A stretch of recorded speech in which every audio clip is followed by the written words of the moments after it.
मैं सुब्रह्मण्यम अय्यर। महर्षि रमन की शरण में आने से पहले मैंने एक जगह से मंत्र दीक्षा ली थी।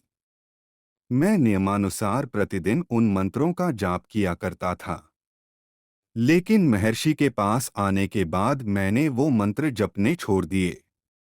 मेरी अंतरात्मा को उन्हें जपने की जरूरत महसूस ही नहीं होती थी। पर अभी कुछ ही दिन बीते थे कि मेरे मन में एक डर पैदा हो गया। या कहूँ कि मेरे मन ने एक डर मेरे भीतर पैदा कर दिया कि कहीं उन मंत्रों का जाप छोड़ने से मुझे कोई पाप तो नहीं लगेगा। शुरू में एक दो दिन तो मैं इस विचार को नजरअंदाज करता रहा, लेकिन धीरे धीरे इस डर ने मेरे ऊपर पकड़ बनानी शुरू कर दी। मैं अंदर ही अंदर द्वंद्व से जूझने लगा कि वह मंत्र जाप फिर से शुरू करूं या न करूं। एक बार तो मन इतना हावी हो गया कि मुझे लगा अगर जप भी लूंगा तो उससे नुकसान कैसा। कम से कम इस डर से तो बचूंगा, और अगर कोई पाप लगा होगा तो उससे भी बच जाऊंगा। लेकिन फिर अंतरात्मा से आवाज आई कि महर्षि तो स्वयं भगवान हैं। उनकी शरण में आकर कैसा डर और किसका डर। इसलिए जो महर्षि ने ज्ञान दिया है बस उसी का अभ्यास करूंगा। मंत्र वंत्र जपने में समय और ऊर्जा न लगाकर साधना में समय लगा दूंगा। लेकिन रह रहकर मन मंत्र जाप करने का दबाव मुझ पर बनाता रहा। अंततः जब मैं इस खींचतान से परेशान हो गया तो महर्षि के पास पहुंच गया। मैंने उनसे अपनी सारी स्थिति कह डाली। कुछ नहीं छुपाया। महर्षि मेरी बात सुनकर मुस्कुरा दिए। बोले उन मंत्रों का जो फल मिलना था वह मिल चुका। तुम यहाँ पहुँच गए, बस उनकी भूमिका खत्म। अब डर किस बात का। जिस भगवान को पाने के लिए दुनिया ये सब मंत्र जपती है, जब वह भगवान मिल ही गया फिर वापस से इन मंत्रों के चक्कर में क्यों पड़ना। अच्छे से ध्यान साधना करो, उसी में ही सारे लाभ समाये हैं। महर्षि के वचन सुनकर मैं उस डर से बाहर आ सका और ध्यान साधना करने लगा। लेकिन यह मन आसानी से हार कहाँ मानने वाला था। इसका एक वार खाली गया तो इसने दूसरा वार कर दिया।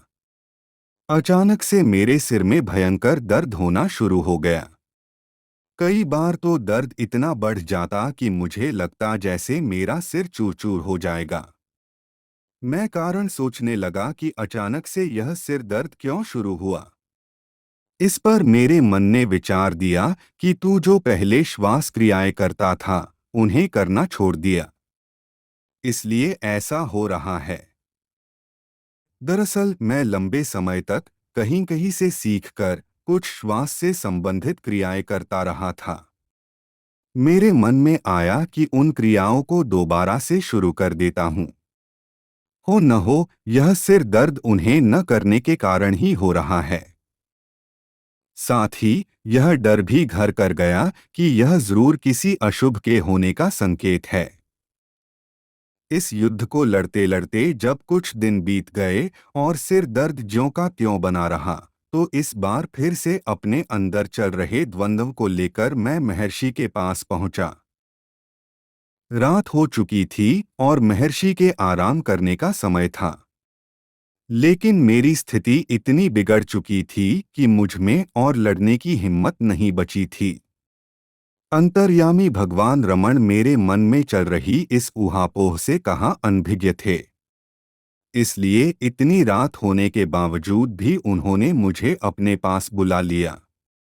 मैंने एक बार फिर से अपनी भय गाथा उन्हें कह सुनाई। इस बार तो महर्षि जोर से हंस दिए और बोले, फिर से डर में पड़ गया तू। क्यों भूल जाता है कि जो ज्ञान तुझे मिला है उसमें सब कुछ समाया है। फिर इधर-उधर के तरीके और क्रियाएं करने में क्यों उलझना। इतना कहकर महर्षि ने मेरी आंखों में देखते हुए कहा, अगली बार जब ऐसा कोई डर तुझे धर दबोचने को आतुर हो तो मेरा चिंतन करना, मुझे याद करना, तुझे कुछ नहीं होगा।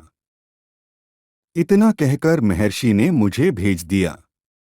सच कहता हूँ, उस दिन के बाद से महर्षि द्वारा मिले इस महामंत्र का मैंने डटकर प्रयोग किया। सद्गुरु के वचन तो अकाट्य होते ही हैं। उनकी शक्ति का कमाल देखिए। मन यह जानता था कि अब मेरे पास उसकी हर चाल को परास्त करने के लिए ब्रह्मास्त्र है।